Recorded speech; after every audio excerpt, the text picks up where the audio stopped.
नमस्कार दोस्तों, welcome to the own channel wealth track pro में। और 26 अक्टूबर आज 2025, आज है संडे का दिन। निफ्टी वीकली व्यू में आपका बहुत बहुत स्वागत है। थोड़ा समय लेट हो गया है व्यू पोस्ट करने के लिए, बट आपके पास आज का समय भी है, आप कल भी और आज भी इसको देख सकते हो। और तो पहले बात करते हैं गोल्ड और सिल्वर के चार्ट को क्या दिखाई पड़ रहा है, उसके बाद में हम निफ्टी 50 और निफ्टी बैंक के बारे में बातचीत करेंगे। जैसा कि आप देख पा रहे हैं कि gold has risen as high as almost 1,30,000 level. In fact 1,30,000 in fact 1,31,000 के लेवल के जाने के बाद हमको थोड़ा सा गोल्ड में नीचे के लेवल पे पुल बैक होता हुआ दिखाई पड़ रहा है। और अगर आप हमें फॉलो करते हो और उससे थोड़ा स्टडी करते हैं तो आपको ये अच्छे से चीज़ आपको पता होगा कि गोल्ड को बाय करने का सबसे पहला और सबसे पहला लेवल और सबसे फेयर वैल्यू जहां आपको वैल्यू ऑफर होती है वो है 50 day exponential moving average. So gold के बारे में बात करें प्रेजेंटली के, तो गोल्ड ट्रेड कर रहा है अभी 1,23,000 के आसपास।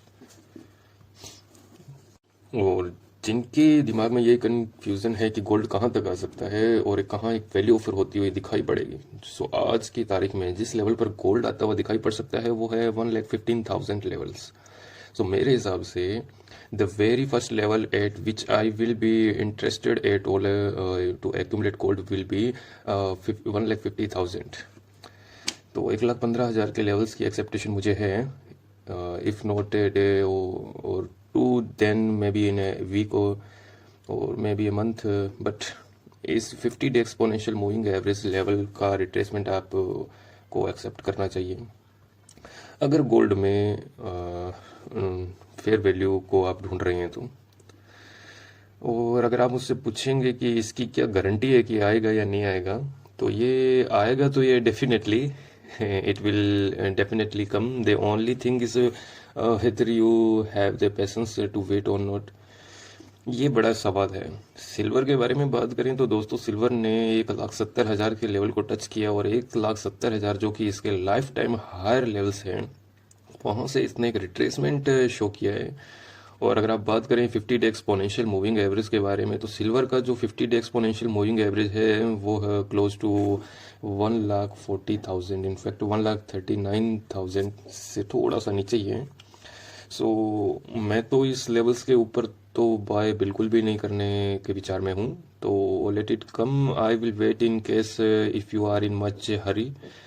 तो मेरे हिसाब से ज़्यादा जल्दबाजी करने में आपका सिर्फ नुकसान ही होगा और जल्दबाजी करने में कोई फ़ायदा नहीं मिलने वाला इस वाला, स्पेशली जब सिल्वर पिछले 2 महीने में ऑलमोस्ट 50% ऑलरेडी रनअप कर चुका है।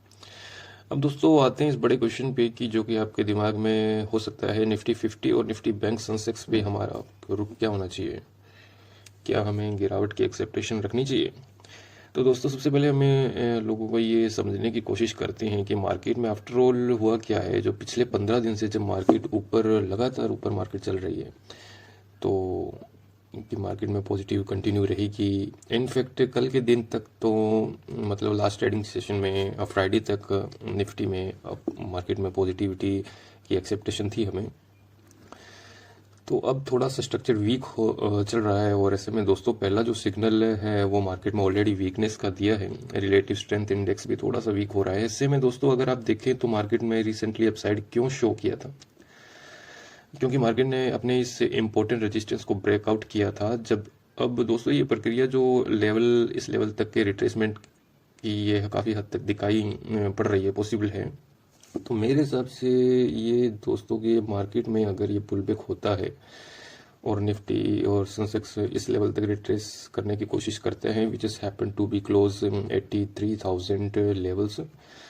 83,000 के लेवल अगर आते हैं तो इसको एक हेल्दी रिट्रेसमेंट माना जाना चाहिए मेरे हिसाब से। दोस्तों अगर सेंसेक्स करीब 1,000 पॉइंट्स गिरता है, 1,000 पॉइंट्स की वीकनेस शो करता है, तो इसका मतलब ये बिल्कुल भी नहीं है कि यहाँ से मार्केट वीक हो गई है। ये एक रिट्रेसमेंट का पार्ट है और रिट्रेसमेंट यहाँ तक बिल्कुल एलिजिबल है। और टेक्निकली करेक्ट और यहाँ तक की एक्सेप्टेशन आपको रखनी चाहिए कि अब आपका क्वेश्चन ये हो सकता है कि what if this is broken.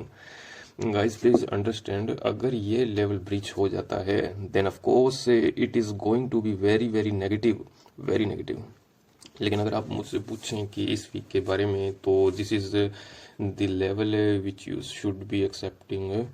और इतनी गिरावट, 1000 पॉइंट की गिरावट सेंसेक्स में आपको एक्सेप्ट करनी चाहिए लॉजिकली और टेक्निकली भी।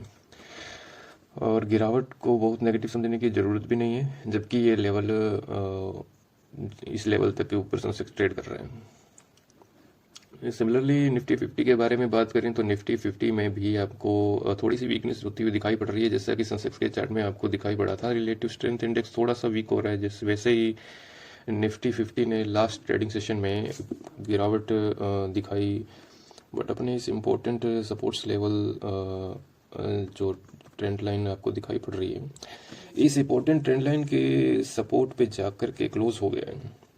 हाँ, अभी आपका क्वेश्चन हो सकता है कि निफ्टी 50 वीक जैसे कि इस रेड वाले सपोर्ट्स लाइन या फिर आप कह सकते हैं जो रेजिस्टेंस था सपोर्ट्स की तरह जो काम कर रहा है, इसको ब्रीच करेगा तो यहाँ से निफ्टी 50 विल बिकम वीक। सो मेरे हिसाब से दोस्तों निफ्टी 50 के लिए जो ये चार्ट है काफ़ी ज़्यादा क्रूशियल दिखाई पड़ रहा है। सेंसेक्स में तो 1000 पॉइंट की गिरावट होने के बावजूद भी सेंसेक्स में वीकनेस दिखाई नहीं पड़ेगी, लेकिन निफ्टी 50 में अगर इस चैनल को तोड़ देता है तो निफ्टी 50 में डेफिनेटली वीकनेस दिखाई पड़ेगी। You should be mentally prepared. अब आपके दिमाग में ये क्वेश्चन चल रहा होगा कि निफ्टी 50 में गिरावट अगर दिखाई पड़ेगी तो सेंसेक्स में 1000 पॉइंट की गिरावट दिखाई पड़ेगी। सो ओवरऑल हम ये कह सकते हैं कि मार्केट में वीकनेस रहेगी। तो मेरे हिसाब से दोस्तों, इफ़ यू आस्क मी, इस मार्केट में आपको थोड़ी सी वीकनेस भी एक्सेप्ट करनी चाहिए। सिमिलरली अगर आप निफ्टी बैंक के बारे में बात करें तो निफ्टी बैंक ने भी क्या हुआ था कि निफ्टी बैंक में हम लोगों ने देखा कि लास्ट 20 दिनों से मार्केट में पॉजिटिविटी चल रही है। हम लोगों ने डिस्कस किया था कि ये लेवल आएंगे, जैसे ही ये ब्रीच होगा उसके बाद आपको अपसाइड दिखाई पड़ेगी। निफ्टी बैंक ने लाइफ टाइम हाइस की लेवल्स को ब्रीच कर दिए हैं और अभी जो लाइन जो साइन बन रहा है इसमें, अगर आप देखें तो लास्ट ट्रेडिंग सेशन का जो क्लोज है, लास्ट ट्रेडिंग सेशन में जो क्लोजिंग दिखाई पड़ी है वो पिछले 2-3 दिनों के क्लोज से नीचे दिखाई क्लोज हुआ है। And that means the weekly close is also just 1 second guys, तब आपको दिखाई पड़ेगा on just I will just converted in weekly chart। तो फिर आपको यहाँ पे दिखाई पड़ेगा जो वीकली क्लोज हुआ है वो भी बहुत ही एक्सट्रीम नेगेटिव नोट पर क्लोज हुआ है। अगर आप देखें तो काइंड ऑफ अगर यहाँ पर रेड कैंडल फॉर्म हो जाती है तो इसको आप क्या बोलेंगे, इवनिंग स्टार पैटर्न। आपको मार्केट में ये पैटर्न बनता है दिखाई पड़ेगा तो मार्केट में कितनी गिरावट गहरा सकती है। सो दोस्तों, सबसे पहला सबसे लॉजिकल लेवल क्योंकि हमें एक्सेप्ट करना चाहिए जहाँ तक रिट्रेसमेंट पॉसिबल है वो ये है कि लेवल समवे क्लोज टू 56,400 56,500 के आसपास जहाँ तक के मार्केट रिट्रेस कर सकता है। तो हमें क्या पता चला है, समराइज करूं तो मैं निफ्टी 50 अपने चैनल में एंटर करने वाला है जो कि एक नेगेटिव नोट को दर्शाता है। सेंसेक्स के बारे में बात करें तो 1000 पॉइंट की रिट्रेसमेंट हमें साफ साफ दिखाई पड़ रही है। निफ्टी बैंक में भी हमको 57,700 से लेकर के 56,500 तक के मोटा मोटा देखे तो 1500 पॉइंट की डाउन साइड दिखाई पड़ रही है।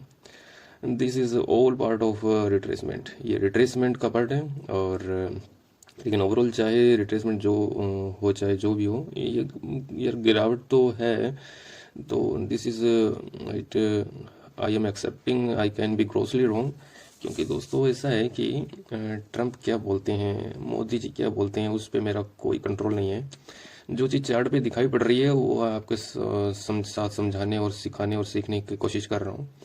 अब दोस्तों, जो लोग कुछ लोग जो स्टॉक्स को स्टडी करना चाहते हैं इस वीक से, मेरे हिसाब से one of the stock which you can study in Utkarsh bank, Utkarsh small finance bank, जिसमें कि कंपनी में 5.7 करोड़ का शेयर इशू किए हैं मधुसूदन केला जी के ट्रस्ट को। अब 5.7 करोड़ का शेयर्स एक बड़ा वैल्यू रखता है। और अगर आप मुझसे पूछें इसका मतलब क्या है, इसका मतलब ये है कि यहाँ पर एक बड़ा इन्वेस्टर, एक बड़ी कम्युनिटी इसमें ऐड हो रही है, और जिसका कि एक पॉजिटिव इम्पैक्ट आपको आने वाले समय में पड़ता हुआ दिखाई पड़ सकता है। अब कोई भी बड़ा इन्वेस्टर किसी भी कंपनी में इन्वेस्ट कर रहा है तो इसका मतलब क्या है कि उसके आने वाले फ्यूचर में प्रोस्पेक्ट्स ब्राइट हैं। Nobody is going to throw their good money behind bad money और ऑलवेज रिमेंबर। तो ये एक पॉजिटिव न्यूज़ है। जैसे ये इसमें उत्कर्ष स्मॉल फाइनेंस बैंक में परफॉर्मेंस अंडर परफॉर्मेंस दिखाई पड़ रही है, लेकिन जिस तरीके से इंटरेस्ट रेट कट हुए हैं, जिस तरीके से मार्जिन इंप्रूव हो रहे हैं, स्पेशली एनबीएफसी कंपनीज की, स्पेशली जिस प्रकार से कॉस्ट ऑफ कैपिटल कम हो रही है, तो जितने भी स्मॉल फाइनेंस बैंक हैं उनके लिए मार्केट में खुशी की लहर दौड़ गई है। फिर चाहे जीवन स्मॉल फाइनेंस बैंक हो, एयू स्मॉल फाइनेंस बैंक हो, तो फिर एज लेट एज उत्कर्ष फाइनेंस बैंक। अभी पिछले कुछ साल इनके लिए बहुत डिफिकल्ट रहे हैं, क्योंकि इंटरेस्ट रेट हाई थे, कॉस्ट ऑफ कैपिटल काफ़ी ज़्यादा थी, जो कि अभी रेट ऑलरेडी कट हो चुके हैं। वही पब्लिक होल्डिंग के बारे में बात करें तो 27% की पब्लिक होल्डिंग है, क्लोज टू 69% होल्डिंग प्रमोटर्स की है। और रिटर्न ऑन इक्विटी के बारे में बात करें तो आपको अभी तक फ़िलहाल कोई भी खास रिटर्न ऑन इक्विटी दिखाई नहीं पड़ रही है। ऑफ लेट रिज़ल्ट देखें तो रिज़ल्ट भी कोई बहुत अच्छे शानदार रिज़ल्ट नहीं दिखाई पड़ रहे हैं। इनफैक्ट पिछले क्वार्टर में तो कंपनी ने तगड़ा लॉस पोस्ट किया था 239 करोड़ का। इससे पहले दिसंबर लास्ट ईयर में भी 168 करोड़ की कंपनी ने लॉस पोस्ट किए हैं, और ऐसे रिजल्ट्स के बाद भी अगर ऐसे हो सकता है आने वाले समय में कोई बड़ा ट्रांजैक्शन आने वाला हो। अच्छा, वही बात करें पब्लिक की होल्डिंग के बारे में, तो पब्लिक की होल्डिंग काफ़ी ज़्यादा सब्सटेंशियली बढ़ी है इस पिछले 2 सालों में। और एफआई इसके बारे में बात करें तो एफआई ने भी अपनी स्टेक को रिड्यूस किया है, और डीआई ने भी अपने स्टॉक को बिल्कुल ही ख़त्म कर दिया है। 13% से 2.5% पे आ गया है। तो काफ़ी समय के बाद ऐसा हुआ है कि किसी बड़े किसी बड़े इन्वेस्टर का नेम उत्कर्ष के बैंक के साथ एसोसिएट हुआ है, तो इस स्टॉक को आप स्टडी कर सकते हैं। दोस्तों, अगर एज ए ऑलवेज किसी भी स्टॉक में इन्वेस्टमेंट करने से पहले अपने ड्यू रिसर्च डेफिनेटली करें, अपने फाइनेंशियल एडवाइजर से पूछें, उसके बाद इसमें इन्वेस्ट करें। ऐसे अंधाधुंध किसी के कहने पर भी स्टॉक मार्केट में इन्वेस्ट ना करें। स्टॉक्स नेक्स्ट स्टॉक्स हैं आईएक्स। जैसा कि आपको मालूम है कि बीच बीच में मार्केट कपलिंग की न्यूज़ छोड़ी जाती थी, जो और फिर कह दिया जाता था कि मार्केट कपलिंग को लेकर अभी गवर्नमेंट इंटरेस्टेड नहीं है, और इस फ्रंट रनिंग में भी अभी रिसेंटली कुछ लोग धरे भी रह गए हैं। और ऐसे में दोस्तों मेरे हिसाब से जो मार्केट कपलिंग और फ्रंट रनिंग के जो केसेस हैं, उसके बाद आईएक्स में भी अभी आपको स्टेबिलिटी दिखाई पड़ सकती है। अगेन स्टॉक्स के बारे में बात करें तो स्टॉक्स बहुत बुरी तरह से हैमर हुआ है। Stocks went from 210 to as low as 130, 140 within a very short span of times. अगर आप पी रेशो के बारे में बात करें तो स्टॉक्स आपको एक 5 ईयर्स के लोएस्ट वैल्यूएशन पे ट्रेड करता हुआ दिखाई पड़ रहा है। एनर्जी एक्सचेंज जो कि इंडिया की अभी तक की सबसे बड़ी पावर ट्रेडिंग एक्सचेंज है, और अभी तो वैसे धीरे धीरे करके बहुत सारी छोटी छोटी पावर ट्रेडिंग एक्सचेंज आ रही हैं, और इनफैक्ट मल्टी कमोडिटी एक्सचेंज ने भी पावर के फ्यूचर्स को ट्रेड करना, इलेक्ट्रिसिटी फ्यूचर्स को ट्रेड करना शुरू कर दिया है। लेकिन अभी भी अगर हम लोग बात करें तो इस कंपनी का जो फंडामेंटल्स हैं, जो कंपनी के numbers, they are unmatchable. Return on equity 40% की है, बिल्कुल डेप्ट फ्री कंपनी है। रिटर्न ऑन कैपिटल एम्प्लॉयड 54% का है। अच्छा, कोई समय था दोस्तों यह स्टॉक से 100 के पी पर चलता था, लेकिन अभी ये पूरा कूल डाउन ऑलरेडी हो चुका है। रिजल्ट्स आउटस्टैंडिंग है। अगर कोई स्टॉक से lifetime high sales post कर रहा हो और lifetime high profit post कर रहा हो, तो वो स्टॉक लाइफ टाइम हाईज के लेवल्स पे डिजर्व करता है। ऐसे में दोस्तों कि सितंबर को जून क्वार्टर्स में अभी जो इस क्वार्टर के रिजल्ट आए हैं, कंपनी में लाइफ टाइम हाई सेल्स और lifetime high profits post किए हैं। और अच्छा, ये अभी कितना स्ट्रांगली हेल्ड है उस पे भी हम नज़र दौड़ा लेते हैं। अगर आप बात करें तो एफ आई एस की होल्डिंग की, तो एफ आई एस की होल्डिंग 15 थी जो 2 साल में पहले की, जो कि अभी 13% हो गई है। अभी डी आई एस के पास बिल्कुल भी इसका कोई होल्डिंग जो माल था 21 to 22%। डीएस के पास 21 से 22% जो कि बढ़ाकर उन्होंने 36% कर दिया, और पब्लिक ने अपने माल को थोड़ा सा रिड्यूस किया है। सो नेट नेट अगर आप देखें तो strongly held by F I S and D I S. हालांकि 50% की होल्डिंग अभी भी पब्लिक के हाथ में है, बनी हुई है। तो आई एक्स में मुझे काफ़ी प्रोमिसिंग लग रहा है, इसको भी आप स्टडी कर सकते हैं। और जो थर्ड स्टॉक्स है आप इसको स्टडी कर सकते हैं, सम्मान कैपिटल। दोस्तों सम्मान कैपिटल में काफ़ी हमने नज़रें बनाई थी। आई एम श्योर आप लोगों ने भी इसको स्टडी किया होगा। दोस्तों ये इंडिया बुल्स की एक आर्म थी जिसको कि रीनेम करके सम्मान कैपिटल किया गया है।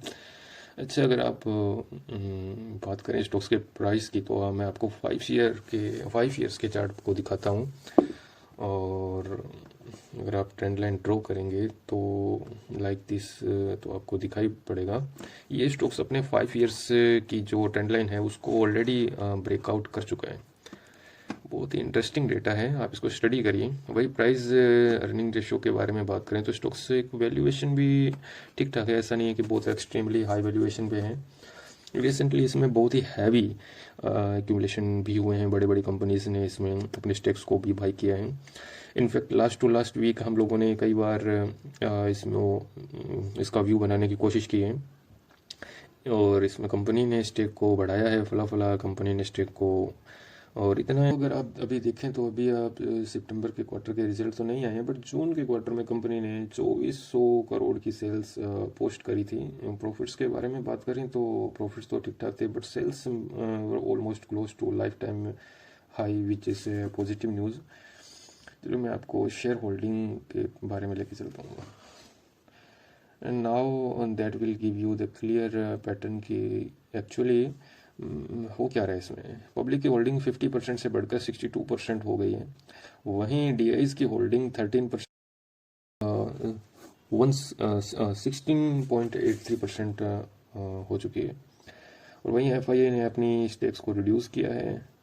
और प्रमोटर्स की बात करें तो प्रमोटर्स ने एज पर द गाइडलाइंस उन्होंने अपने स्टेक्स को फुली डाइल्यूट कर दिया है। तो बेसिकली अब ये एक अगर आप देखें तो प्रमोटर्स की कोई भी स्टेक्स इस कंपनी में नहीं है, और पिछले कई समय से नहीं है वो भी। तो बेसिकली एक प्रोफेशनली रनअप कंपनी हो चुकी है, इसमें कि प्रमोटर्स की कोई दखल अंदाजी कोई भी स्टेक नहीं है, which is again a very positive news. तो मेरे हिसाब से सम्मान capital also one of the company जो कि घटते हुए इंटरेस्ट रेट, घटते हुए कॉस्ट ऑफ कैपिटल की एक मेजर बेनिफिशरी हो सकती है। तो इन तीनों कंपनीज को आप डिटेल में स्टडी अपनी कंप्लीट रिसर्च कीजिए बिफोर इन्वेस्टिंग। हमसे जुड़ना चाहते हैं तो चैनल को ज़रूर सब्सक्राइब कीजिए। सी यू देयर, बाय बाय।